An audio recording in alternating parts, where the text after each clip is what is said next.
सत्यासाठी सज्ज, अन्यायाविरुद्ध जागरूक. आपण पाहताय महादूत न्यूज.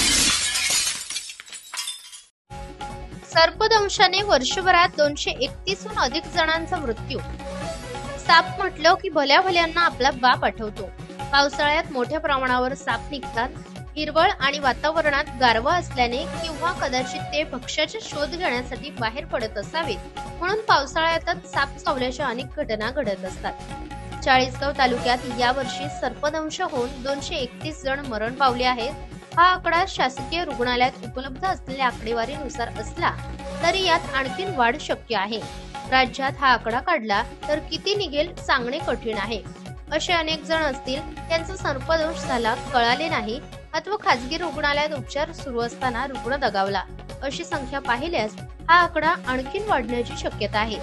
सर्पदंश झाल्यानंतर लागलीच रुग्ण सरकारी रुग्णालयात आणले पाहिजे. त्यावरील उपचार आणि लसेस ग्रामीण रुग्णालयात उपलब्ध असतात. दरम्यान याबाबत सर्पमित्र राजेश ठोबरे यांच्याकडून माहिती जाणून घेतली असता पावसाळ्यात साप जास्त प्रमाणात दिसतात. पावसाळ्यामध्ये सापांच्या बिळांमध्ये पाणी शिरल्यामुळे त्यांना सुरक्षित आणि कोरड्या जागेच्या शोधात बाहेर पडावे लागते. याच काळात त्यांचं प्रमुख खाद्य उंदीर असल्याने ते देखील बिळातून बाहेर येतात. भक्ष्य शोधण्यासाठी सर्प बाहेर पडतात. काही सापांसाठी पावसाळा प्रजनन काळ असतो, त्यामुळे त्यांना जोडीदार शोधण्यासाठी किंवा अंडी देण्यासाठी बाहेर पडावे लागते, अशी माहिती त्यांनी दिली. घराजवळ केरकचरा नको. पावसाळ्यात घराच्या आजूबाजूचा परिसर स्वच्छ ठेवावा.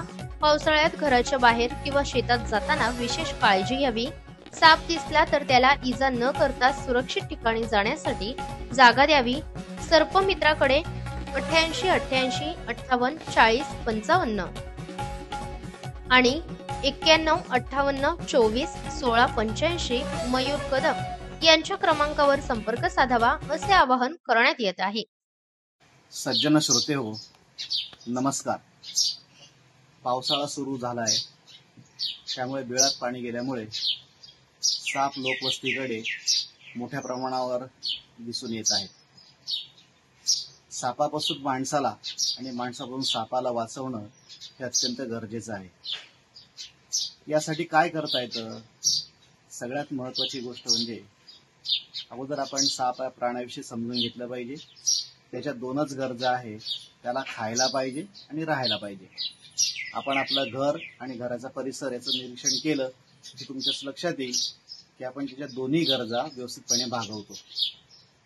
आपण जर आपला परिसर स्वच्छ ठेवला, केरकचरा पालापाचोळा साठू दिला नाही, उंदीर बेडकं पाली सरडे आजूबाजूला होऊ दिले नाही, तर आपल्या भागामध्ये साप येण्याचं प्रमाण निश्चितच नगण्य होऊन जाईल. त्याचबरोबर घराच्या भोवती झाडं लावली असतील, वेल लावले असतील, तर झाडाच्या फांद्या आणि वेल तुमच्या दरवाजाने खिडक्यांना खेटून जाणार नाही याची काळजी घ्या, आणि त्या मार्गाने घरात साप येऊ शकतात. घरामध्ये अन्नधान्य साठवण्यासाठी पोत्यांचा वापर न करता ट्रंका, ड्रम, पेट्या याचा वापर करा, जेणेकरून त्याची नासडी करायला उंदीर होणार नाहीत आणि त्या पाठोपाठ साप तुमच्या घरात येणार नाहीत. घरी कोंबड्या पाळल्या असतील, कबुतरं पाळले असतील, त्यांची खुराडी घराबाहेर उंचावर करा, कारण त्यांची अंडी किंवा पिलं खाण्यासाठी साप तुमच्या घरी येऊ शकतात. घरी जळणासाठी वापरात येणारी लाकडं असतील, गवऱ्या असतील, ते घराबाहेर उंचावर रचून ठेवा, पण त्या ठिकाणी पुन्हा सापाला लपायला जागा होते. तुम्ही शेतात जात असाल, जंगलात जात असाल तर पायात बूट घाला. जवळपास 80% सर्पदंश हे पायाकडच्या भागांना होतात. अनवधानाने काय भीतीपोटीनं सापाला पाय पडतो आणि साप चावतो. अशा वेळी जर पायात बूट असेल तर संरक्षण मिळतं.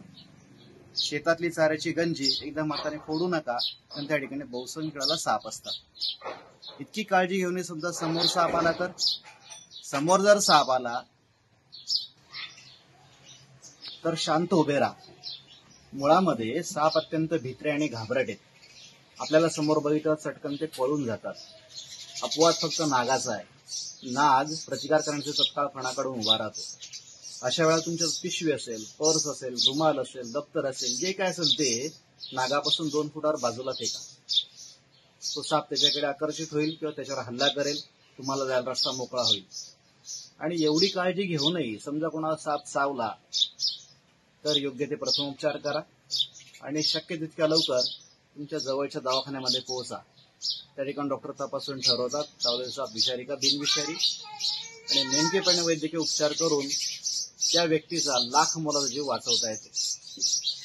आपल्याकडे संत तुकाराम महाराजांनी त्यांच्या गाथेमध्ये नमूद करून ठेवलंय की मारू नये सर्प संतांच्या दृष्टी होतील ते कष्टी व्यापकपणे. एक सूत्र जीवाशी ऐक्यता रोमपीडिता अंग कापे. नाही सावध दुःखाची जी जाती परपीडा भूती साम्य झाली. तुका म्हणे दिला तिचं संकेत पूजा नावे चित्त सुखी तेणे. आपण एवढं जरी केलं तरी मला असं वाटतं की साप वाचवा माणूस वाचवा ही मोहीम आपण सहजरित्या यशस्वी करू शकतो. धन्यवाद.